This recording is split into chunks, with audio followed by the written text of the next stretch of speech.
Monsieur le Président du FDG, la Côte d'Ivoire devient-elle votre base arrière politique désormais?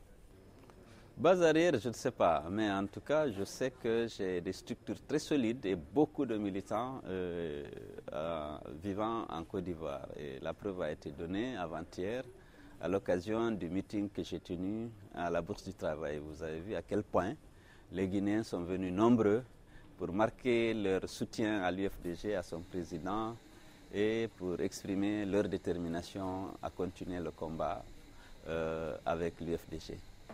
Vous avez de très bons rapports, on dit, avec Alassane Ouattara. Est-ce que ça jalouse pas un peu Alpha Condé? Ça l'énerve pas un peu, votre relation que vous pouvez avoir avec le président Ouattara?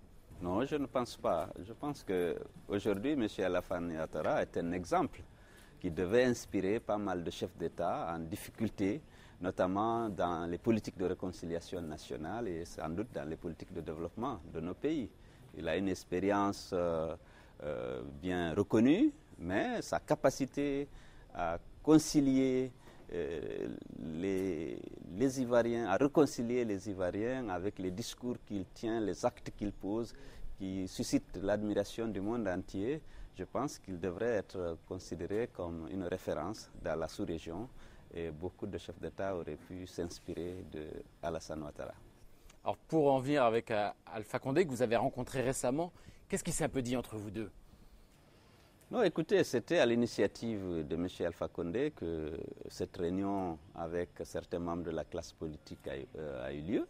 Il a délivré un message, nous avons pris note et nous attendons de voir quelle suite lui-même il va donner à ça. Si le discours qu'il a tenu est suivi d'actes qui vont dans le sens du discours, eh bien, on s'en réjouira.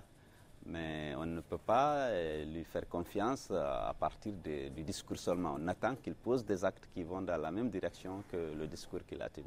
Mais est-ce que les revendications du FDG, notamment la dissolution de la CENI, prévalent encore aujourd'hui? Nous avons demandé une restructuration de la CENI. Et ça fait partie d'une revendication majeure de toute l'opposition, pas de l'UFDG seulement. Mais nous sommes aujourd'hui organisés au sein d'un collectif des partis politiques pour la finalisation de la transition et de l'ADP avec Lansana Kouyaté, Aboubakar Sylla, Abbé Sylla, Sidia Touré et moi-même et beaucoup d'autres partis qui avons décidé de mener le combat ensemble pour contraindre le gouvernement à respecter le code électoral et à tenir les élections législatives dans les meilleurs délais. Donc le rapprochement avec Lansana Kouyaté est avéré avec vous alors? Oui, nous avons les mêmes objectifs par rapport aux élections législatives. On a décidé de mener ensemble notre combat pour le respect du code électoral et pour l'organisation d'élections équitables, libres et transparentes dans les meilleurs délais. Et pour se compléter, il ne faudrait pas que la Guinée rentre dans l'UEMOA et adopte le franc CFA par exemple? Écoutez, le débat sur la zone franc, moi je suis partisan de l'entrée de la Guinée à la zone franc, même si j'ai des propositions de restructuration de la zone franc, notamment de la BCEAO, pour qu'on puisse avoir un taux de change un peu plus flexible et non pas rigide par rapport à l'euro, parce que dans ce cas, nous subissons souvent les conséquences d'avoir une monnaie très forte alors que nos économies sont fragiles. De temps en temps, on a besoin d'utiliser le taux de change pour favoriser les ajustements nécessaires dans nos économies. Alors, quel est le regard actuel de Cellou Dalein Diallo sur son pays, la Guinée, après toutes ces élections, après tout ce qui s'est passé? Je suis déçu, je suis un homme déçu de la manière dont Alpha Condé gère le pays. Je ne m'attendais pas à des comportements comme ceux auxquels on assiste actuellement, parce que Alpha Condé, qui revendique 40 ans de lutte pour la démocratie et les libertés, se comporte plutôt comme quelqu'un qui est fermé au dialogue, quelqu'un qui n'a aucune ouverture vers l'adversaire et qui veut décider tout seul de l'avenir de la Guinée. Et je l'ai vu violer les lois de la République alors qu'il venait juste de prêter serment, de respecter, de faire respecter la Constitution et ses lois de la République. Il s'est personnellement livré à des violations répétées de la Constitution et du Code des collectivités et pas mal d'autres lois de la République. Et en termes de liberté, j'ai vu Alpha Condé violer les dispositions de la Constitution qui reconnaît aux partis politiques d'organiser des réceptions, des cortèges, sous réserve qu'il en informe les communes concernées. Et dans mon cas, l'UFDG a subi des répressions sauvages de la part du gouvernement. J'ai déjà enterré plus de 5 de mes militants depuis qu'Alpha Condé est au pouvoir. Près de 400 militants de l'UFDG ont été traduits en justice, arbitrairement jugés et condamnés. Et cela, c'est une déception de ma part pour quelqu'un qui se battait depuis de longues années au nom des libertés, au nom de la démocratie, qu'il se comporte comme ça une fois installé dans les fonctions de président de la République.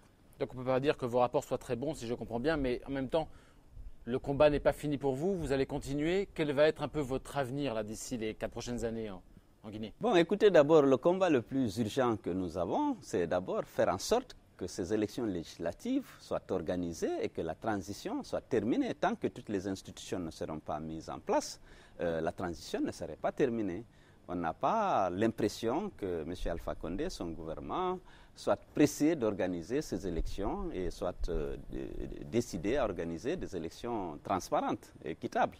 Et c'est pourquoi aujourd'hui, l'ensemble de la classe politique, l'ensemble de l'opposition se bat pour que les conditions d'un scrutin équitable soient créées afin que notre pays puisse disposer d'un parlement légitime au sein duquel il y aura les débats sur l'avenir de la nation, sur les décisions qui concernent l'avenir de la Guinée. La Guinée est-elle en train de prendre un virage un peu autoritaire, un peu...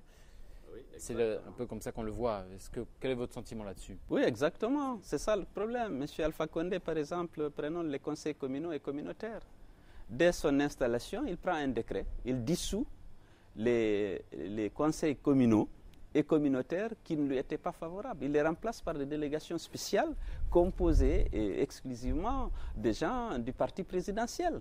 Je vous donne un exemple. J'ai parlé hier de la circonscription de Mali, où Alpha Condé n'a pas eu 10% pendant l'élection présidentielle. Il a dissous le conseil communal et il a nommé le représentant du RPG comme maire de la ville. Alors que le code des collectivités ne lui donne pas le droit de dissoudre un conseil communal, sauf si ce conseil communal a commis une faute grave constatée par un tribunal et si ce tribunal condamne plus du tiers des membres du conseil communal. C'est dans cette condition seulement que le gouvernement, le président, est autorisé à dissoudre un conseil communal. Dans ce cas de figure, il n'y a pas eu ni inspection, aucun tribunal n'a été saisi, mais il a pris un décret, il a dissous et puis il a pris un autre décret pour mettre en place des délégations spéciales.